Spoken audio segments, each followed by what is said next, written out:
ಎಲ್ಲರಿಗೂ ಶುಭೋದಯ. ಇಂದಿನ ತರಗತಿಯಲ್ಲಿ ದಿವಾಕರ ಹೆಗ್ಡೆ ಅವರು ಬರೆದಿರುವಂತಹ ಯುದ್ಧ ಭಾರತ, ಈ ಯುದ್ಧ ಭಾರತವನ್ನು ನಾಟಕ ಭಾಗವನ್ನು ನಾವು ಅಧ್ಯಯನ ಮಾಡಲಿಕ್ಕಿದ್ದೇವೆ. ದೃಶ್ಯ 1.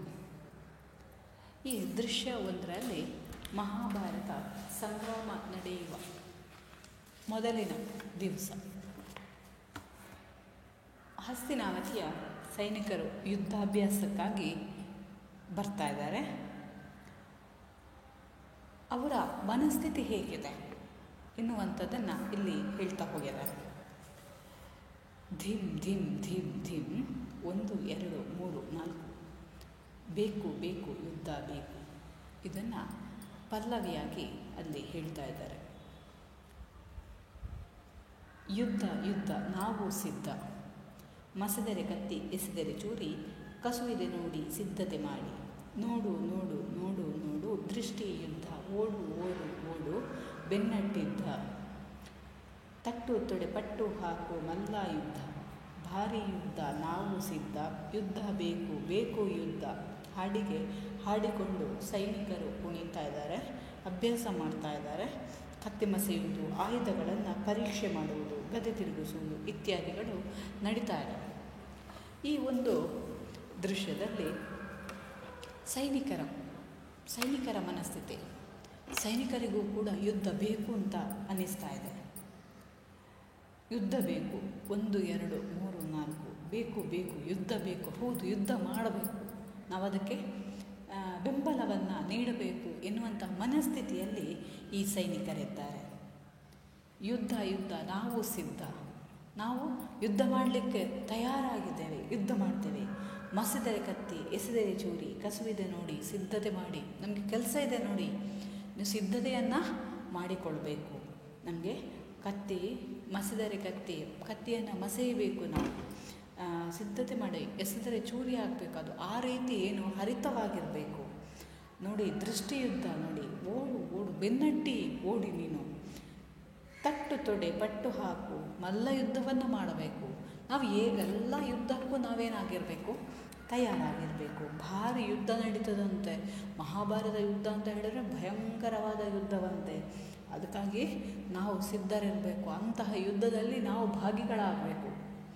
ಸೈನಿಕರಿಗೆ ಏನಂತ ಹೇಳಿದರೆ ಯುದ್ಧದಲ್ಲಿ ಸಾಯಬೇಕು ತಾವು, ಆಗ ನಮಗೆ ವೀರ ಮರಣ ಸಿಗ್ತದೆ ಎನ್ನುವಂತಹ ಆ ಒಂದು ಮನಸ್ಥಿತಿಯನ್ನು ಹೊಂದಿರುವಂಥ ಸೈನಿಕರು ಬೇಕು ಬೇಕು ಯುದ್ಧ ಬೇಕು ಅಂತ ಹೇಳ್ತಾ ಇದ್ದಾರೆ. ಈ ಹಾಡಿಗೆ ಸೈನಿಕರು ಅಭ್ಯಾಸ ಮಾಡ್ತಾ ಕುಣಿತಾ ಇದ್ದಾರೆ, ಅಭ್ಯಾಸ ಮಾಡ್ತಾ ಇದ್ದಾರೆ, ಕತ್ತಿ ಮಸೀತಾ ಇದ್ದಾರೆ, ಆಯುಧಗಳನ್ನು ಪರೀಕ್ಷೆ ಮಾಡ್ತಾ ಇದ್ದಾರೆ, ಗದೆ ತಿರುಗಿಸುವಂಥದ್ದು. ನಾಳೆ ಯುದ್ಧ ಆದರೆ ನಾವು ಏನು ಮಾಡಬೇಕು, ಯಾವುದರಲ್ಲಿ ನಾವು ಸಮರ್ಥರಾಗಬೇಕು ಎನ್ನುವಂಥದ್ದನ್ನು ಅಲ್ಲಿ ಹೇಳ್ತಾ ಹೋಗ್ತಾ ಇದ್ದಾರೆ. ಸೈನಿಕರು ಅವರವರು ಮಾತಾಡಿಕೊಳ್ತಾ ಇದ್ದಾರೆ. ಏನು ಮಾತಾಡ್ತಾ ಇದ್ದಾರೆ? ಅವರಿಗೆ ಅವರದೇ ಹೆಚ್ಚುಗಾರಿಕೆ ಇದೆ, ಹೆಮ್ಮೆ ಇದೆ ಅವರಿಗೆ.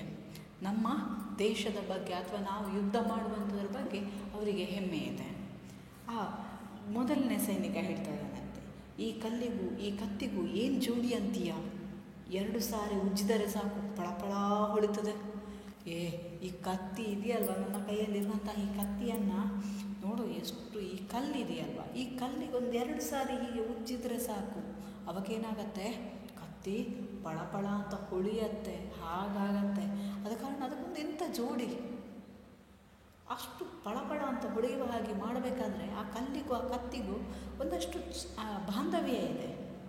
ನನ್ನ ಈಟಿ ಇದೆಯಲ್ವಾ, ನನ್ನ ಅಜ್ಜನ ಕಾಲದ ಈಟಿ, ಅದು ತುಂಬಾ ಯುದ್ಧಗಳನ್ನು ಮಾಡಿರುವಂಥ ಈಟಿ. ಆದರೂ ಈ ಉಕ್ಕಿದೆಯಲ್ವಾ, ಈ ಈಟಿಗೆ ಹಾಕಿರುವಂಥ ಕಬ್ಬಿಣದ ಉಕ್ಕೇನಿದೆ, ಅದು ಕಬ್ಬಿಣ ಏನಿದೆ, ಉಕ್ಕೇನಿದೆ, ಆ ಎಂಥ ಉಕ್ಕು ಅಂದರೆ ಸ್ವಲ್ಪ ತುಕ್ಕು ಹಿಡಿದೇ ಇಲ್ಲ. ಯಾಕಂತೇಳಿದರೆ ಸಾಮಾನ್ಯವಾಗಿ ಕಬ್ಬಿಣಕ್ಕೆ ತುಕ್ಕು ಹಿಡಿಯುತ್ತೆ. ಇದು ನನ್ನ ಅಜ್ಜನ ಕಾಲದಿಂದ ಬಂದಿರುವಂಥ ಈಟಿ, ಆದರೂ ಕೂಡ ಏನಾಗಿಲ್ಲ, ತುಕ್ಕು ಹಿಡಿದಿಲ್ಲ. ದಿನ ತಿಕ್ತಾ ಇದ್ದರೆ ತುಕ್ಕು ಹಿಡಿಯೋದಿಲ್ಲ, ಆದರೆ ಉಪಯೋಗಿಸದೆ ಬರೀ ಉಜ್ತಾ ಇರೋದು ಬೇಜಾರು. ಉಪಯೋಗಿಸದೆ ಸುಮ್ಮನೆ ತಿಕ್ಕಿ ಹಿಡಿದು ಯಾಕೆ, ಪಳಪಳ ಅಂತ ಹೊಳೆಯುವ ಹಾಗೆ ಮಾಡಿಡೋದು ಯಾಕೆ? ಈ ಈಟಿಯನ್ನು ಇಷ್ಟು ಹೊಳೆಯುವ ಹಾಗೆ ಮಾಡಿಟ್ರೆ ಏನು ಪ್ರಯೋಜನ ಇದೆ? ಅದರ ಯುದ್ಧ ಮಾಡಬೇಕು, ಅದು ಹೇಗೆ ಇಳಿತದೆ ಅಂತ ಹೇಳಿ ನಾವು ನೋಡಬೇಕು ಅಂತ ಹೇಳಿದರೆ ಅದು ಇರಿದು ನೋಡಬೇಕು. ಕಾರಣ ಸುಮ್ಮನೆ ಅದನ್ನು ತಿಕ್ಕಿ ತಿಕ್ಕಿ ಏನು ಮಾಡೋದು, ತುಕ್ಕು ಹಿಡಿಯೋದು ಹಾಗೆ ಮಾಡಿಡುವಂಥದ್ದು ತುಂಬ ಬೇಜಾರಿನ ಕೆಲಸ. ಹೌದು, ಇನ್ನೊಬ್ಬ ಸೈನಿಕ ಹೇಳ್ತಾನೆ, ಹೌದು ನನಗೆ ಕತ್ತಿ ಕೊಟ್ಟು ಮರುದಿನಾನೇ ಯುದ್ಧಕ್ಕೆ ಕಳಿಸಿದರೆ ಉದ್ಧಾರ ಆಗೋಗ್ತೀಯಾ? ಹೌದು, ನಿಂಗೊಂದು ವೇಳೆ ಕತ್ತಿ ಕೊಟ್ಟು ನೀನು ಹೋಗು ನಾಳೆ ಯುದ್ಧ ಮಾಡುತ್ತಾ ಹೇಳಿದರೆ ಆಗತ್ತಾ? ಇಲ್ಲ, ಅದಕ್ಕಾಗಿ ನೀನೇನು ಮಾಡಬೇಕು, ಒಂದಷ್ಟು ವರ್ಷ ಪ್ರಯತ್ನವನ್ನು ಮಾಡಬೇಕು. ನೋಡು 10 ವರ್ಷದಿಂದ ವ್ಯಾಯಾಮ ಮಾಡ್ತಾ ಇದ್ದೇನೆ ನಾನು ಸುಮ್ಮನೆ ಅಲ್ಲ. ನಾನು ಅಂತ ಹೇಳಿದರೆ ಏನು ಅಂತ ತಿಳ್ಕೊಂಡಿದ್ಯಾ? ಒಬ್ಬ ಸೈನಿಕ ಅಂತ ಹೇಳಿದರೆ ಅವನು ಪ್ರತಿದಿನ ವ್ಯಾಯಾಮ ಮಾಡಬೇಕು, ಊಟ ಮಾಡೋದು, ಕುಸ್ತಿ ಮಾಡೋದು, ಹಾಲು ಕುಡಿಯೋದು ಅಂತ ಹೆಂಗೆ ಬೆಳೆದಿದ್ದೀನಿ ನೋಡಿ. ಈ ರೀತಿ ನನ್ನ ದೇಹವೂ ಕೂಡ ನನಗೆ ಸಹಕಾರವನ್ನು ನೀಡಬೇಕು, ಇಲ್ಲ ಅಂತ ಹೇಳಿದರೆ ಆಗೋದಿಲ್ಲ. ಹಾಗಾಗಿ ನನ್ನವರು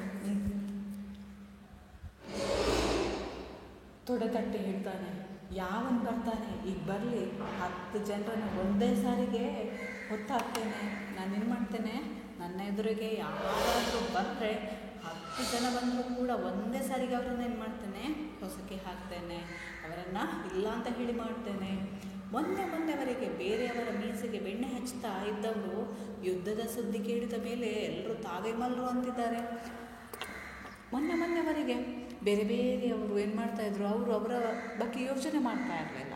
ಆದರೆ ಇವಾಗ ಏನಾಗಿದೆ, ಇವಾಗ ಈ ಒಂದು ಯುದ್ಧ ಆಗ್ತಾ ಇದೆ ಅಂತ ಹೇಳುವಂಥದ್ದೇ ಒಂದು ದೊಡ್ಡ ವಿಷಯವಾಗಿ ಪರಿಣಮಿಸ್ತಾ ಇದೆ.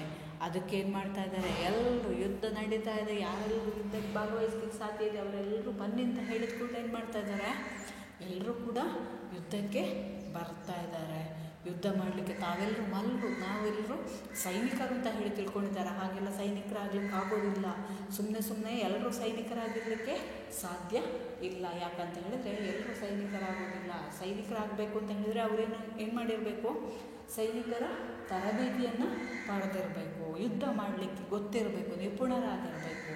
ಅದು ಕತ್ತಿವರಸ ಇರಬಹುದು, ಮಲ್ಲ ಯುದ್ಧ ಆಗಿರ್ಬೋದು, ಯಾವುದೇ ಯುದ್ಧ ಮಾಡಬೇಕಾದ್ರೂ ಅವರಿಗೆ ಒಂದಷ್ಟು ತಿಳಿದಿರಬೇಕು. ತಿಳಿದಿಲ್ಲ ಅಂತ ಹೇಳಿದರೆ ಅವ್ರು ಏನಾಗ್ತಾರೆ, ನಾಳೆ ಯುದ್ಧದಲ್ಲಿ ಸಾಯುವಂಥದ್ದು. ಆದರೆ ಇವಾಗ ಎಲ್ಲರೂ ಏನು ಮಾಡ್ತಾ ಇದ್ದಾರೆ, ಯುದ್ಧ ನಡೀತಾ ಇದೆ ಅಂತ ಹೇಳಿದ್ಕೊಂಡ್ರೆ ಎಲ್ಲರೂ ಕೂಡ ಯುದ್ಧ ಮಾಡಲಿಕ್ಕೆ ತಯಾರಾಗ್ತಾ ಇದ್ದಾರೆ. ಹೊರೆ ಕಟ್ಟಲಿಕ್ಕೆ ಬರದೇ ಇದ್ದವರು ಕತ್ತೆ ಹಿಡ್ಕೊಂಡಿದ್ದಾರೆ. ಯುದ್ಧ ಮಾಡಬೇಕು ಹೇಗೆ ಎನ್ನುವಂಥದ್ದು ಗೊತ್ತೇ ಇಲ್ಲದವರು ಕೂಡ ಏನು ಮಾಡ್ತಾ ಇದ್ದಾರೆ, ಯುದ್ಧ ಮಾಡಲಿಕ್ಕೆ ಕತ್ತೆ ಹಿಡ್ಕೊಂಡು ಯುದ್ಧ ಮಾಡಲಿಕ್ಕೆ ತಯಾರಾಗಿದ್ದಾರೆ. ಮೂರು ಮುಷ್ಟಿ ತಿಂದರೆ ಅರಗೋದಿಲ್ಲ, ಅವರೆಲ್ಲ ಗರಡಿ ಮನೆಗೆ ಹೋಗ್ತಾ ಇದ್ದಾರೆ. ಅಂದರೆ ಮುದುಕರೆಲ್ಲರೂ ಏನು ಮಾಡ್ತಾ ಇದ್ದಾರೆ, ಇವಾಗ ಸ್ವಲ್ಪ ತಿಂದರೂ ಕರಗದೆ ಇರುವಂಥವ್ರು ಕೂಡ ಏನು ಮಾಡ್ತಾ ಇದ್ದಾರೆ, ಯುದ್ಧಕ್ಕೆ ಅಂತ ಹೇಳಿ ಗರಡಿ ಮನೆಗೆ ಹೋಗ್ತಾ ಇದ್ದಾರೆ. ಗರಡಿ ವ್ಯಾಯಾಮ ಮಾಡ್ತಾ ಇದ್ದಾರೆ, ಬೇಕಾದಷ್ಟು ವ್ಯಾಯಾಮ ಮಾಡಿಕೊಂಡು ಅವರ ದೇಹದ ಒಂದು ಫಿಟ್ನೆಸ್ ಅಂತ ನೀವೇನು ಹೇಳ್ತೀರೋ ಅದನ್ನು ಕಾಯ್ದುಕೊಳ್ಳಲಿಕ್ಕೆ ಅಂತ ಹೇಳಿ ವ್ಯಾಯಾಮ ಮಾಡ್ತಾ ಇದ್ದಾರೆ. ಅವರು ಪ್ರಾಯದವರಿಗೆಲ್ಲ ಯುದ್ಧ ಮಾಡೋ ಹುಚ್ಚು. ಈಗ ಕೆಲವರ ಜೀವಿತದಲ್ಲಿ ಯುದ್ಧ ಸಿಗದೇ ಇರುವಂಥ ಅವಕಾಶಗಳು ಇರ್ತಾರೆ, ಯುದ್ಧ ಮಾಡಲಿಕ್ಕೆ ಅವಕಾಶಗಳೇ ಸಿಗದೇ ಇರುವಂಥದ್ದು.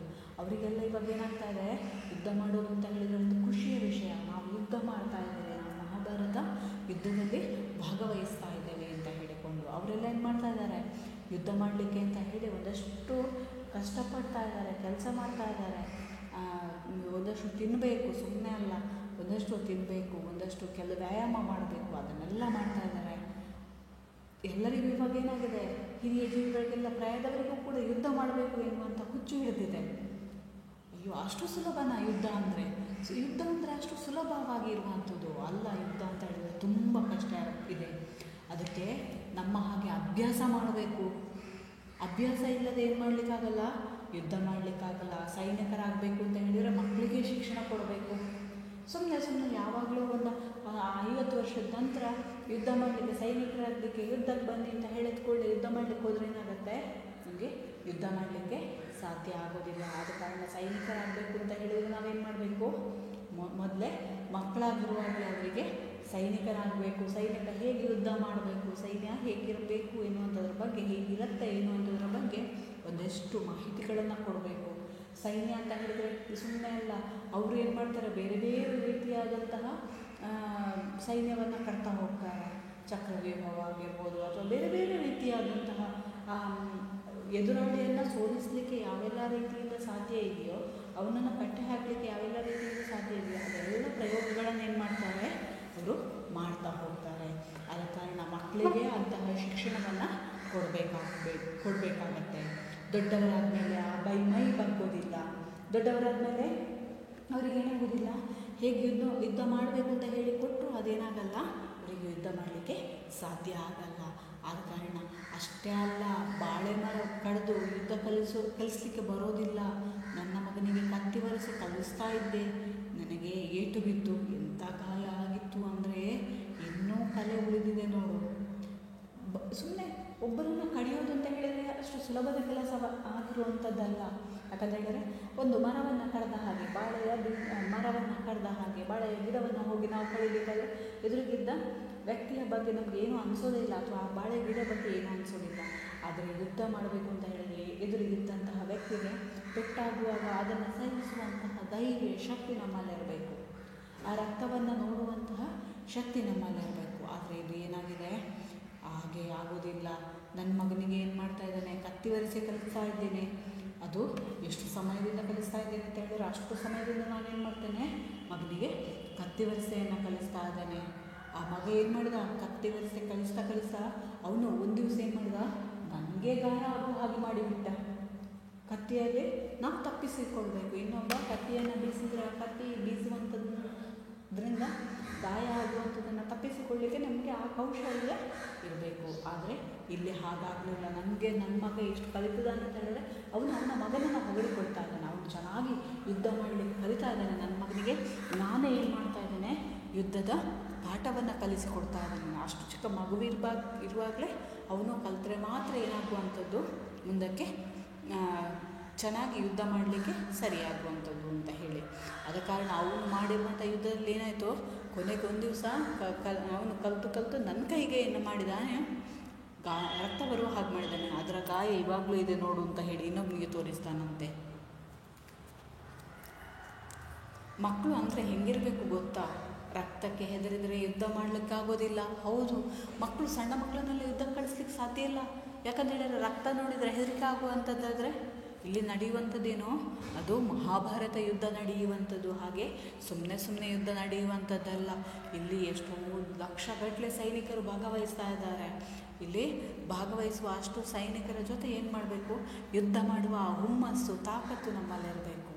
ಆದ ಕಾರಣ ಏನು ಮಾಡಬೇಕು, ನನ್ನ ಮಕ್ಕಳಿಗೂ ಅಷ್ಟೇ ಯುದ್ಧ ಅಂತ ಹೇಳಿದರೆ ಏನು, ಕೊಲ್ಲಿಕ್ಕೆ ಅವ್ರಿಗೆ ಹೆದರಬಾರ್ದು. ಇನ್ನೊಬ್ಬರನ್ನು ಎದುರಾಳಿಯನ್ನು ಅವರು ಕೊಲ್ಲಿಕ್ಕೆ ಹೆದರಿದರೆ ಅಥವಾ ರಕ್ತ ನೋಡಿದಾಗ ಹೆದರಿದರೆ ಅವರಿಗೆ ಏನು ಮಾಡಲಿಕ್ಕಾಗೋದಿಲ್ಲ, ಯುದ್ಧ ಮಾಡಲಿಕ್ಕಾಗೋದಿಲ್ಲ. ನನ್ನ ಮಕ್ಕಳು ಅಷ್ಟೇ, ಕೊಲ್ಲೋದನ್ನು ಕಲಿತ್ರೇ ಗೆಲ್ಲೋದು ಅಂತ ಹೇಳಿದ್ದೇನೆ. ನಾನೇನು ಮಾಡಿದ್ದೇನೆ, ಮಕ್ಕಳು ನೀವು ಗೆಲ್ಲಬೇಕು ಅಂತ ಹೇಳಿದರೆ ಏನು ಮಾಡಬೇಕು, ಮೊದಲು ಕೊಲ್ಲಿಕ್ಕೆ ಕಲಿಬೇಕು. ಇಲ್ಲ ಅಂತ ಹೇಳಿದರೆ ನಿಮಗೆ ಗೆಲ್ಲಲಿಕ್ಕೆ ಸಾಧ್ಯ ಇಲ್ಲ. ಆ ರೀತಿ ನೀವು ಗೆಲ್ಲಬೇಕು ಅಂತ ಹೇಳಿದರೆ ಕೊಲ್ಲಬೇಕು ಅಂತ ಹೇಳಿ ನಾನೇನು ಮಾಡಿದ್ದೇನೆ, ನನ್ನ ಮಕ್ಕಳಿಗೆ ಆ ರೀತಿಯಾಗಿ ಯುದ್ಧವನ್ನು ಕಲಿಸ್ತಾ ಇದ್ದೇನೆ. ನಮ್ಮೂರಲ್ಲೂ ಅಷ್ಟೇ, ಇನ್ನೊಬ್ಬ ಹೇಳ್ತಾನೆ, ನಮ್ಮೂರಲ್ಲೂ ಅಷ್ಟೇ ಮಕ್ಕಳು ಆಡಿದರೆ ಆಟ ಆಡೋದು ಇದ್ದಾರಲ್ಲ, ಮಕ್ಕಳು ಆಟ ಆಡ್ತಾರಲ್ವ, ಅವರೆಲ್ಲ ಏನು ಆಟ ಆಡ್ತಾರೆ ಅಂತ ಕೇಳಿದರೆ ಯುದ್ಧದ ಆಟ ಆಡ್ತಾ ಇದ್ದಾರೆ, ಯುದ್ಧ ಮಾಡ್ತಾ ಇದ್ದಾರೆ. ಒಬ್ರಿಗೊಬ್ರು ಯುದ್ಧ ಮಾಡಿಕೊಂಡು ಆಟ ಆಡುವಂಥ ಆಟಗಳನ್ನೇ ಆಡ್ತಾ ಇದ್ದಾರೆ. ನನ್ನ ಮಗನಿಗೆ ಕತೆ ಹೇಳಿದರೆ ಯುದ್ಧದ ಕಥೆನೇ ಹೇಳಬೇಕು. ಇನ್ನೊಬ್ಬ ಹೇಳ್ತಾನೆ ಅವಾಗ, ಅಯ್ಯೋ ನಿಮ್ಮೂರಲ್ಲಿ ಹಾಗೆ ಮಕ್ಕಳೆಲ್ಲ ಯುದ್ಧದ ಆಟ ಆಡ್ತಾಯಿದ್ರೆ ನನ್ನ ಮಗ ಏನು ಮಾಡ್ತಾನೆ, ಅವನು ಮಲಗಬೇಕು ಅಂತ ಹೇಳಿದ್ರೆ ದಿನಾಲು ಕತೆ ಹೇಳಬೇಕು. ನಾನು ಕತೆ ಹೇಳಬೇಕು ಅಂತ ಹೇಳಿದರೆ ಎಂಥ ಕತೆ ಆಗಿರಬೇಕು, ಅದು ಯಾವಾಗಲೂ ಯುದ್ಧದ ಕಥೆ ಆಗಿರಬೇಕು. ಹಾಗೆ ಸುಮ್ಮನೆ ಯಾವುದೋ ಒಂದು ಕಥೆಯನ್ನು ಹೇಳಿದರೆ ಅವನೇನು ಮಾಡೋದಿಲ್ಲ, ಕೇಳೋದಿಲ್ಲ. ಆದ ಕಾರಣ ಅವನಿಗೇನು ಮಾಡ್ತಾ ಇದ್ದೇನೆ, ಪ್ರತಿನಿತ್ಯ ಯುದ್ಧ ಆದರೆ ಹೇಗೆ ಯುದ್ಧ ಆಗತ್ತೆ, ಯಾವ ರೀತಿ ದಾಳಿ ಮಾಡ್ತಾರೆ, ಯಾವ ರೀತಿ ಅವರನ್ನು ಎದುರಿಸಬೇಕು ಅಂತಹ ಕಥೆಗಳನ್ನೇ ನಾನು ಏನು ಮಾಡ್ತೇನೆ, ಹೇಳ್ತೇನೆ. ಯಾವ ರೀತಿ ಗೆಲ್ಲಲಿಕ್ಕೆ ಯಾರು ಹೇಗೆ ಯುದ್ಧ ಮಾಡಬೇಕಾಗತ್ತೆ ಎನ್ನುವಂಥ ವಿಷಯಗಳನ್ನೆಲ್ಲವನ್ನು ನಾನು ಮಾಡ್ತೇನೆ, ನನ್ನ ಮಗನಿಗೆ ಹೇಳಿಕೊಡ್ತಾ ಇದ್ದಾನೆ. ನಿಮ್ಮೂರಲ್ಲಿ ಮಕ್ಕಳು ಯುದ್ಧದ ಆಟವನ್ನು ಆಡ್ತಾರೆ, ನನ್ನ ಮಗ ಯುದ್ಧವನ್ನೇ ಕಥೆಯನ್ನೇ ಹೇಳಿ ಅವನು ಮಲಗ್ತಾರೆ. ಈ ಮಕ್ಕಳಿಗೆ ಕತೆ ಕೇಳೋದು ಅಂತ ಹೇಳಿದರೆ ಮೊದಲೇ ತುಂಬ ಖುಷಿಯಾಗಿರುವಂಥ ವಿಷಯ. ಆದರೆ ಇವಾಗ ಏನಾಗಿದೆ, ಈ ಮಕ್ಕಳು ಯುದ್ಧದ ಕಥೆಯನ್ನು ಕೇಳಿ ಏನಾಗಿದೆ, ಮಕ್ಕಳಿಗೆಲ್ಲ ಯುದ್ಧದ ಉತ್ಸಾಹ ಬಂದುಬಿಟ್ಟಿದೆ. ಮಕ್ಕಳು ನಾನು ಕೂಡ ಅವನ ಹಾಗೆ ಸೈನಿಕನಾಗಬೇಕು, ನಾನು ಕೂಡ ಅವರ ಹಾಗೆ ಕೊಲ್ಲಬೇಕು ಎನ್ನುವಂತಹ ಮನಸ್ಥಿತಿಯನ್ನು ಹೊಂದಿದ್ದಾರೆ. ಈ ರೀತಿಯಾಗಿ ಆ ಮಕ್ಕಳ ಉತ್ಸಾಹವನ್ನು ನೋಡಿದರೆ ನಾವೇ ಹಿಂದೆ, ನಮಗೆ ಅಷ್ಟು ಉತ್ಸಾಹ ಇಲ್ಲ, ನಮಗೆ ಅಷ್ಟೊಂದು ಯುದ್ಧ ಯುದ್ಧ ಮಾಡಬೇಕು, ನಾವು ಹೀಗೆ ಇರಬೇಕು ಹಾಗೆ ಇರಬೇಕು ಅಂತ ನಮ್ಗನ್ಸೋದಿಲ್ಲ. ಆದರೆ ಮಕ್ಕಳಿಗೇನಾಗ್ತದೆ, ಯುದ್ಧ ಮಾಡಬೇಕು, ನಾನು ಯುದ್ಧ ಮಾಡಿ ಗೆಲ್ಲಬೇಕು, ನನ್ನಲ್ಲಿ ಅಂತಹ ಉತ್ಸಾಹ ಅವರಲ್ಲಿ ಇದೆ. ಈಗ ಒಂದು ವೇಳೆ ನಮ್ಮಪ್ಪ ಇರಬೇಕಿತ್ತು, ಅವನಿಗೆ ಯುದ್ಧ ಅಂದರೆ ಅದೆಷ್ಟು ಆಸೆ ಇತ್ತು. ನಮ್ಮ ಅಪ್ಪನಿಗೆ ಯುದ್ಧ ಮಾಡಬೇಕು, ಯುದ್ಧ ಆಗಬೇಕು ಅಂತ ಹೇಳಿ ತುಂಬಾ ಆಸೆ ಕಂಡಿದ್ರು, ಕನಸು ಕಂಡಿದ್ರು. ಆದರೆ ಅಪ್ಪ ಬದುಕಿರಬೇಕಾದ್ರೆ ಯುದ್ಧನೇ ಆಗಲಿಲ್ಲ. ಈಗ ಒಂದು ವೇಳೆ ಅವರು ಇರ್ತಿದ್ರೆ ಇವಾಗ ಏನು ಮಾಡ್ತಾಯಿದ್ರು, ಯುದ್ಧ ಮಾಡಲಿಕ್ಕೆ ರೆಡಿ ಆಗ್ತಾಯಿದ್ರು. ಪಾಪ ಅವನಿದ್ದಾಗ ಯುದ್ಧವೇ ಆಗಲಿಲ್ಲ, ಅವನಿಗೆ ಬೇಜಾರು. ಅವನ ಅಪ್ಪ ಇದ್ದಾಗ ಯುದ್ಧವೇ ಆಗಲಿಲ್ಲ. ಯಾಕಂತ ಹೇಳಿದ್ರೆ ಸೈನಿಕರಾದವರು ಅವರ ಮನಸ್ಥಿತಿ ಹೇಗಿರುತ್ತೆ ನೋಡಿ, ಅವರಪ್ಪ ಇರಬೇಕಾದ್ರೆ ಯುದ್ಧವೇ ಆಗಲಿಲ್ಲ, ಅವನಿಗೆ ಬೇಜಾರು. ರಾಜಸೂಯನ ದಿಗ್ವಿಜಯ ಇತ್ತು, ಅಷ್ಟೇ. ರಾಜಸೂಯ ಯಾಗವನ್ನು ಮಾಡುವಂಥ, ದಿಗ್ವಿಜಯವನ್ನು ಕೈಗೊಳ್ಳುವಂಥ ಒಂದು ಇದಿತ್ತು, ಹೊರತು ಅವನ ಅಪ್ಪ ಇರಬೇಕಾದ್ರೆ ಬೇರೆ ಏನೂ ಇರಲಿಲ್ಲ. ಕರ್ಣ ದಿಗ್ವಿಜಯಕ್ಕೆ ಹೋಗಿದ್ದ, ಕರ್ಣ ಏನಾಗಿದ್ದ, ದಿಗ್ವಿಜಯಕ್ಕೆ ಹೋಗಿದ್ದ.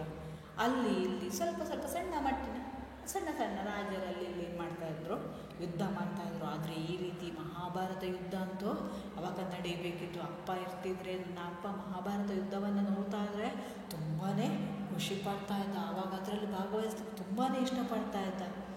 ನಿಮ್ಮಪ್ಪ ಯುದ್ಧಕ್ಕೆ ಹೋಗಲಿಲ್ಲವೇ? ಇಲ್ಲ, ನಮ್ಮಪ್ಪ ಅಂತಿದ್ದ, ಅವೆಲ್ಲ ಯುದ್ಧದ ನಾಟಕ ಅಂತಿದ್ದ ನಮ್ಮಪ್ಪ.